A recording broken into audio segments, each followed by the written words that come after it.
오늘도 이 아침에 기도의 자리로 나오신 성도님들을 환영하고 축복합니다. 오늘 이 시간 하나님께서 우리에게 주신 말씀은 사무엘하 4장 1절부터 12절까지의 말씀입니다. 사울의 아들 이스보셋은 아브넬이 헤브론에서 죽었다 함을 듣고 손에 맥이 풀렸고 온 이스라엘이 놀라니라. 사울의 아들 이스보셋에게 군 지휘관 두 사람이 있으니 한 사람의 이름은 바하나요 한 사람의 이름은 레갑이라. 베냐민 족속 브에롯 사람 림몬의 아들들이더라. 브에롯도 베냐민 지파에 속하였으니 일찍이 브에롯 사람들이 깃다임으로 도망하여 오늘까지 거기에 우거함이더라. 사울의 아들 요나단에게 다리 저는 아들 하나가 있었으니 이름은 무비보셋이라. 전에 사울과 요나단이 죽은 소식이 이스라엘에서 올 때에 그의 나이가 5살이었는데 그 유모가 안고 도망할 때 급히 도망하다가 아이가 떨어져 절게 되었더라. 브에롯 사람 림몬의 아들 레갑과 바하나가 길을 떠나 벼티에 쬐 때쯤에 이스보셋의 집에 이르니 마침 그가 침실에서 낮잠을 자는지라.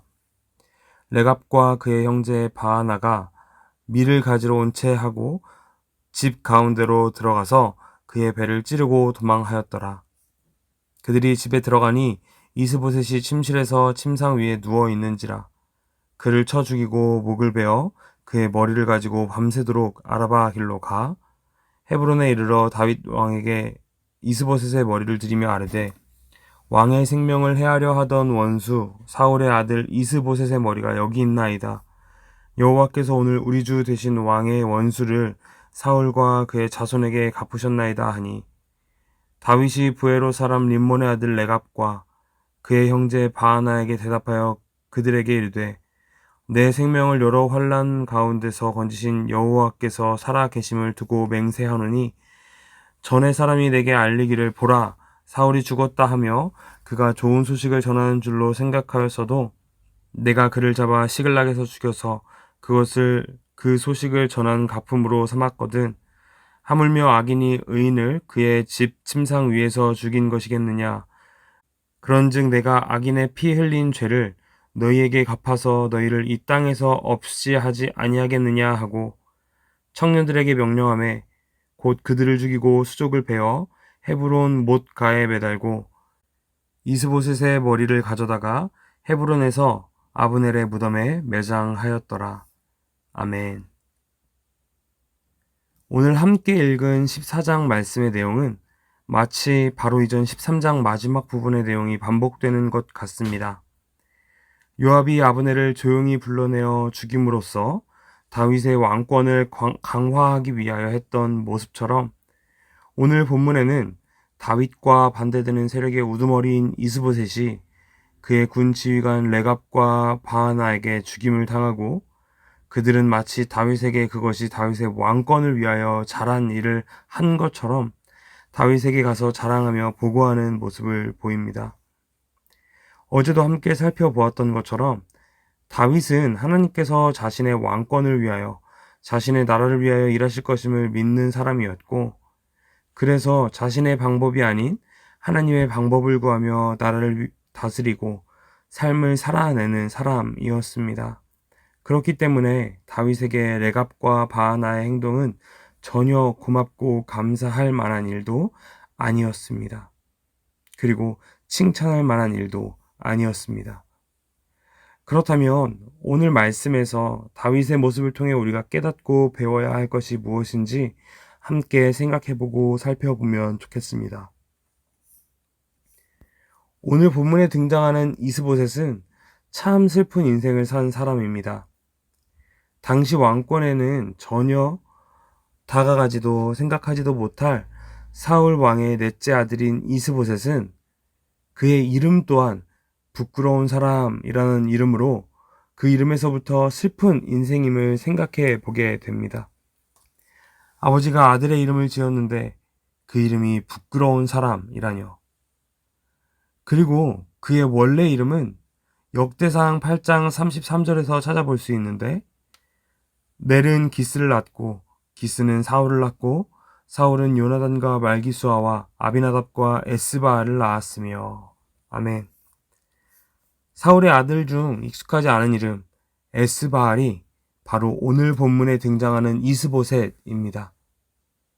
에스바알은 바알의 사람이라는 뜻인데 하나님께 기름 부음 받은 자였던 사울 왕의 자식의 이름을 바알의 사람이라고 지은 것이죠. 그렇게 바알의 사람 혹은 부끄러운 사람으로 이름 불리던 이스보셋은 넷째여서 왕권에 가까이 가지도 못할 사람이었음에도 사울을 비롯한 그의 세 형들이 모두 전쟁에서 죽임을 당하고 이후에 아브넬의 추대를 받아 약 2년 동안 북이스라엘을 다스리게 되었습니다. 그런데 이후의 삶에서 더 슬픈 인생임을 보게 됩니다. 그의 군대 장관이었던 아브넬에게도 배신을 당하고 그 이후에는 군 지휘관 레갑과 바하나에 의해서 살해당하게 되죠. 이렇게 이스보셋은 이름부터 그의 삶 그리고 죽음까지도 너무나도 슬픈 인생이었습니다. 이러한 이스보셋을 향하여 다윗이 보여준 태도는 어땠을까요? 레갑과 바하나는 이스보셋의 세력이 점점 약해짐을 깨달으면서 반대 세력인 다윗에게 굴복하고 그로부터 자신의 안전을 위하여 이스보셋을 죽이고 그의 목을 다윗에게 가져다 주었을 것입니다. 그들의 고백을 통하여 생각해 볼 수 있죠. 8절 말씀입니다. 헤브론에 이르러 다윗 왕에게 이스보셋의 머리를 들이며 아뢰되 왕의 생명을 해하려 하던 원수 사울의 아들 이스보셋의 머리가 여기 있나이다. 여호와께서 오늘 우리 주 대신 왕의 원수를 사울과 그의 자손에게 갚으셨나이다 하니. 아멘. 자신이 모시던 왕을 원수라고 표현하는 레갑과 바하나, 그런 그들을 향하여 다윗은 악인이라고 이야기합니다. 우리 계속해서 다윗의 모습을 통해 살펴보고 있는 것처럼 다윗은 자신의 뜻과 계획을 통해 하나님 나라를 이루어 가지 않습니다. 그리고 하나님께서 기름 부어 세우신 사울도 비록 그의 삶의 모습이 자신을 공격하고 죽이려는 모습이었음에도 자기의 원수라고 생각하지 않았습니다. 오히려 하나님의 기름 부음 받은 자의 목숨을 함부로 상하게 한 자들을 죽이는 모습이 바로 이 다윗의 모습입니다. 사실 이스보셋이 죽으면서 이스라엘과 유다의 왕권은 사실상 사울에서부터 다윗에게 넘어가게 됩니다. 하지만 다윗은 그러한 상황에서도 하나님의 일하심을 끝까지 기다립니다. 다윗이 한 것은 왕권을 자기에게 가져오기 위한 어떤 노력을 한 것이 아니라 하나님의 계획을 자기의 힘으로 이루려고 하는 자들을 처단하는 일을 한 것입니다. 그리고 이스보셋을 향하여 자비와 긍휼의 마음을 갖습니다. 오늘 본문 11절과 12절 말씀입니다. 하물며 악인이 의인을 그의 집 침상 위에서 죽인 것이겠느냐. 그런즉 내가 악인의 피 흘린 죄를 너희에게 갚아서 너희를 이 땅에서 없이 하지 아니하겠느냐 하고 청년들에게 명령하여 곧 그들을 죽이고 수족을 베어 헤브론 못가에 매달고 이스보셋의 머리를 가져다가 헤브론에서 아브넬의 무덤에 매장하였더라. 아멘.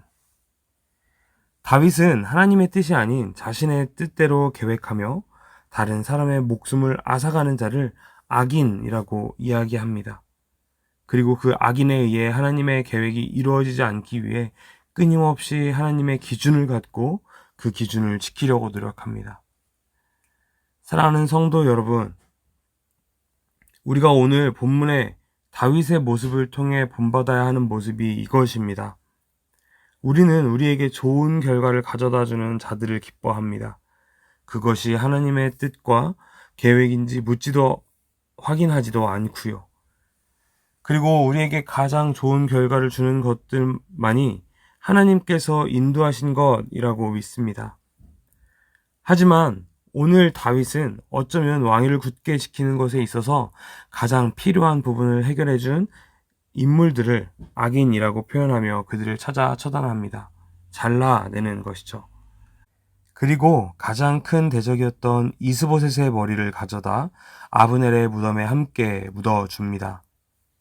즉, 인간적인 시선으로 봤을 때 가장 큰 도움이 되었던 자를 원수로 여기고 가장 큰 대적이었던 자기 긍휼과 자비로 여겨주는 모습이 바로 다윗이 보여준 모습인 것입니다. 왜냐하면 그 기준이 자기 자신이 아닌 하나님이었기 때문입니다. 이러한 다윗의 모습이 우리의 삶에 있기를 간절히 소망합니다. 때로는 우리에게 닥친 문제와 어려움들이 해결되는 것이 하나님을 찾는 것보다 하나님의 뜻을 구하는 것보다 더 중요하게 여겨질 때도 있지만 그럴 때마다 다윗처럼 다시 한번 기준을 하나님께 두고 나의 뜻보다는 하나님의 뜻이 이루어지기를 더 간절히 구하며 나아가는 우리 모든 성도님들 되시기를 간절히 소망합니다. 함께 기도하시겠습니다. 우리 첫 번째로 기도할 때 나의 유익을 위하여 다른 사람을 공격하는 레갑과 바나와 같은 사람들이 되지 않기를 구하며 나아갑시다. 순간순간 나에게 이익이 되는 것에만 눈이 돌아가고 시선이 돌아가지 말고 그 상황 가운데 하나님의 뜻과 계획은 무엇인지 고민해보는 우리가 되기를 기도합시다. 그래서 다윗처럼 자기의 가장 필요한 부분을 채워준 자라도 하나님의 계획에서 벗어난 자를 악인이라고 이야기하며 쳐다내고 잘라낸 그 모습을 우리 삶에서도 살아낼 수 있으면 좋겠습니다. 이렇게 기도하겠습니다. 하나님, 내 삶의 이익을 위한 달콤한 상황들이 다가올지라도 하나님의 뜻이 아니면 멈춰서고 잘라낼 수 있는 결단력을 허락하시고 과감하게 거절할 수 있는 담대한 또한 허락하여 주시옵소서. 아멘. 두 번째 기도 제목입니다. 자신의 가장 큰 반대 세력이었던 이스보셋에게 자비와 긍휼의 마음을 갖고 그 마음을 실천하였던 다윗처럼 나를 반대하고 힘들게 하는 대상들을 생각하며 긍휼과 자비의 마음으로 그들을 위하여 기도합시다. 그 모든 상황이 하나님께서 나의 삶에 역사하시는 방법일 수 있습니다. 그런 마음으로 나를 힘들게 하고 어렵게 하는 모든 상황들을 위하여 함께 기도합시다. 하나님, 나의 시선이 당장 나를 어렵게 하는 것에만 향하지 않게 하시고 그 상황들 넘어 우리를 향하여 갖고 계신 그 계획들을 바라보게 하옵소서. 그 모든 대상들에게 자비와 긍휼의 마음을 가질 수 있는 넉넉한 마음을 허락하여 주옵소서. 함께 기도하시겠습니다.